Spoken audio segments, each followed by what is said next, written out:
بسم اللہ الرحمن الرحیم۔ سلیکشن آف پوٹینسی پارٹ 13 میں خوش آمدید۔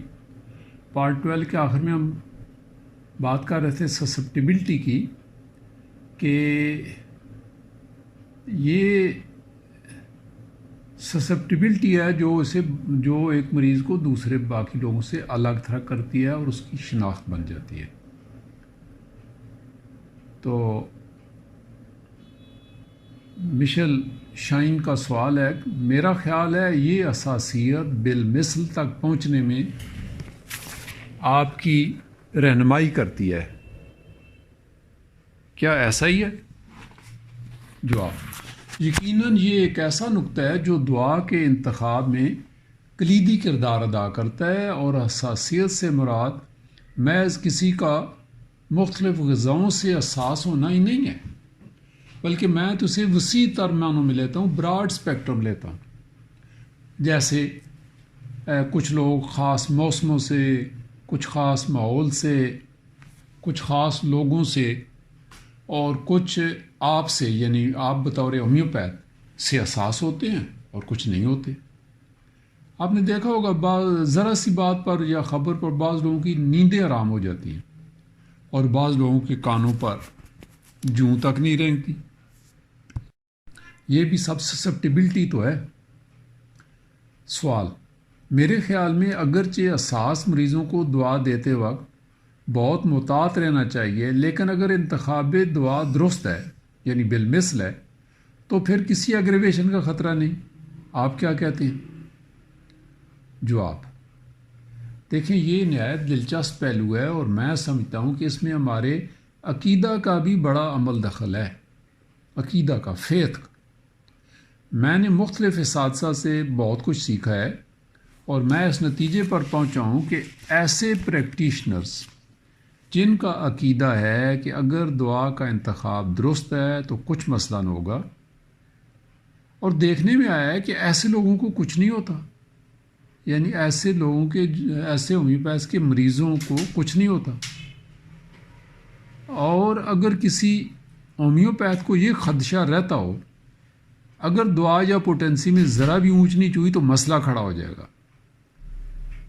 دیکھنے میں آتا ہے کہ ایسے کیس میں واقعی مریضوں کو ایگریویشن بھی ہو جاتی ہے، اور خود میری اپنی ذات میں بھی یہی بات ہے۔ آئن واسٹن کہتا ہے میری اپنی ذات میں بھی یہی بات ہے، میں جو ہی اپنا مائنڈ سیٹ تبدیل کرتا ہوں ویسے ہی ہونے لگتا ہے۔ تو یہاں پر دوستو ایک بات جو سمجھ میں آتی ہے وہ ہے سیلف کانفیڈنس والی بات۔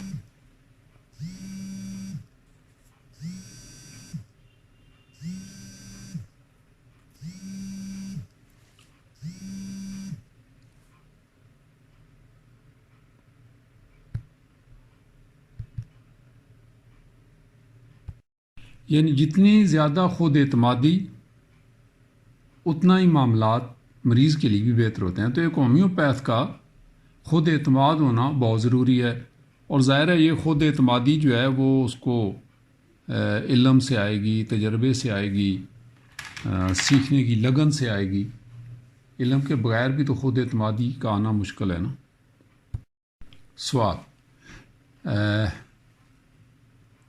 میں سمجھتی ہوں کہ ہمیں اپنے اندر یہ اعتماد پیدا کرنا چاہیے کہ مریض شفا یاب ہوں گے اور انہیں کسی قسم کا کوئی مسئلہ نہیں ہوگا۔ جواب: جی ہاں، اگر آپ ایسی سوچ رکھیں تو بہتر ہے۔ اور آئن واسٹن نے مزید کہا کہ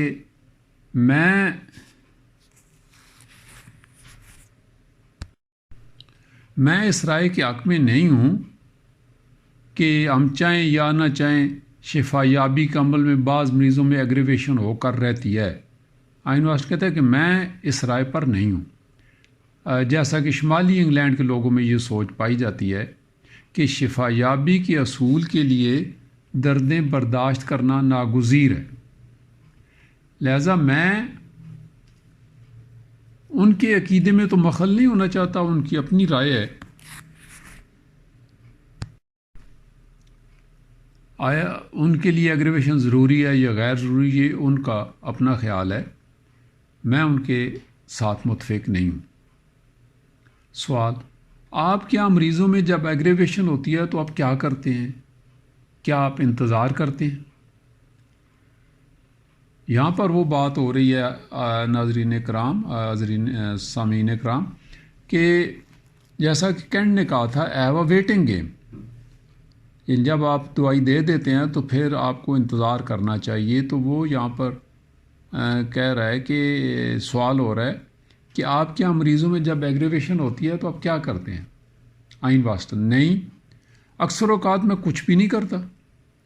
اور اگر آپ ہر بار کچھ نہ کچھ کریں گے تو اس کا مطلب آپ ایلوپیتھ ہیں، ہومیوپیتھ نہیں. میرے نزدیک ہومیوپیتھی ہر چیز میں انفرادیت کا نام ہے، لہذا اس میں دو الفاظ ہمیشہ یا کبھی نہیں کی کوئی جگہ نہیں. تو دوستو یہاں پر تھوڑا سا یہ ان کے جو جملے ہیں وہ تشریح طلب ہیں. ایک تو یہ اس نے کہا کہ اس کا مطلب ہے آپ ایلوپیتھ ہیں، ہومیوپیتھ نہیں. تو آپ غور کریں نا، ایلوپیتھ کیا کرتا ہے؟ ایک مریض اس کے پاس جاتا ہے، جو مجھے مائیگرین ہے، مجھے دوائی دیں. ایک ایلوپیتھ اس کو ہفتے 15 دن کی دوائی لکھ دیتا ہے. دوسرے دن میں پھر پہنچ جاتا ہے، ڈاکٹر صاحب یہ میں نے آپ کی دوائی لی ہے اور مجھے تو متلی ہونی شروع ہو گئی. تو ڈاکٹر صاحب ایک اور دوائی لکھ دیتے ہیں، لیں اب متلی نہیں ہوگی. تیسرے دن مریض پھر پہنچ جاتا ہے، مجھے چکر آتے ہیں، اس کا کچھ دیں. تو وہ اس کو چکروں کی دوائی دے دیتا ہے یا ای این ٹی کے پاس ریفر کر دیتا ہے. ای این ٹی صاحب چیک کر کے اس کو کوئی دوائی دے دیتے ہیں. 2 دن گزرے ہیں تو پھر ڈاکٹر صاحب مجھے اس سے کوئی خارش آنی شروع ہو گئی، جسم میں سوئیاں چبھنی شروع ہو گئی ہیں. تو ڈاکٹر صاحب ممکن ہے اسے کوئی اینٹی الرجک دوائی دے دیں. یعنی جو بھی شکایات بڑھتی جاتی ہے، دعاؤں کی مقدار بڑھتی جاتی ہے، دعاؤں کی تعداد بڑھتی جاتی ہے. یہاں وہ اشارہ ہے اس کا کہ اس کا مطلب ہے آپ ایلوپیتھ ہیں، ہومیوپیتھ نہیں. جبکہ ایک ہومیوپیتھ جو ہے وہ یہاں پر ویٹنگ گیم کھیلتا ہے، جیسے کینٹ نے کہا تھا وہ ویٹنگ گیم. یعنی مقصد یہ ہے کہ آپ ہر چھوٹی موٹی شکایت میں جب آپ نے ایک دفعہ دوائی دے دی تو مریض کی ہر چھوٹی موٹی شکایت میں مخل اندازی نہ کریں. وائٹل فورس کو آبزرو کریں اور دیکھیں کہاں پر آپ کی دخل اندازی بنتی ہے اور کہاں پر نہیں بنتی. یہی آرٹ ہے جس کو سمجھنے کی ضرورت ہے. تو اب دیکھیں نا، آپ نے ایک دوائی دے دی کسی کو، پلسٹیلا 10 میں دے دی، کوئی لائکوپوڈیم 10 میں دے دی، یا کوئی ایون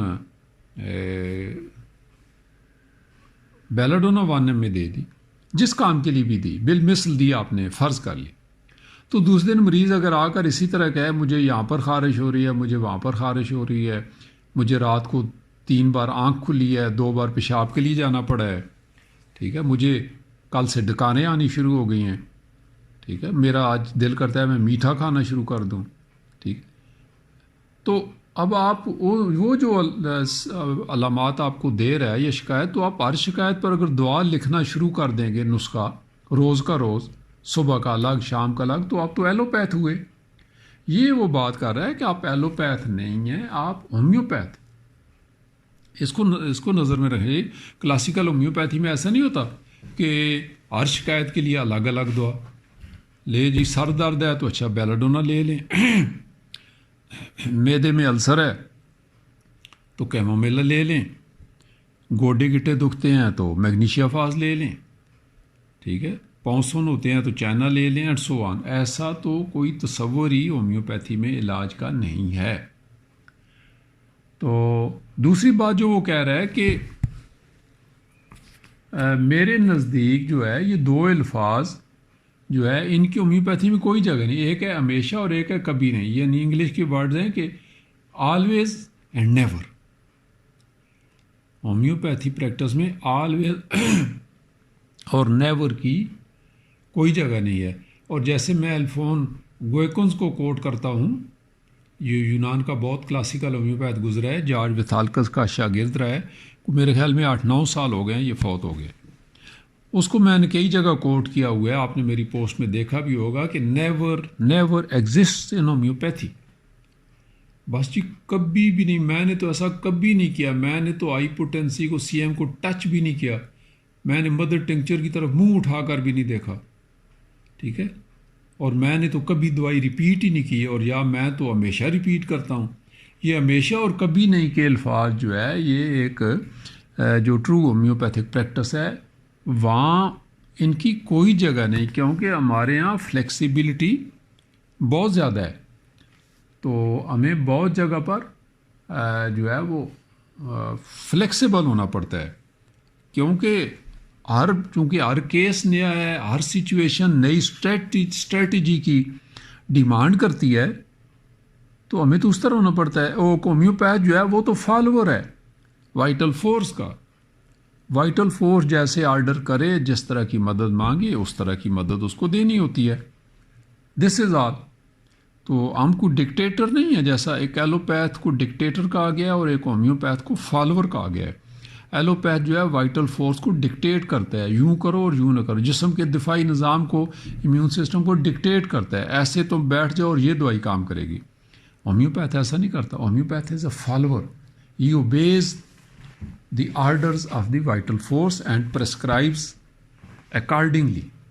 تو دوستو یہاں پر ہم نے لیکچر 13 کا اختتام کیا، تو لیکچر پارٹ 14 پر پھر آپ کے پاس حاضر ہوں گے۔ Stay with us, thank you so much.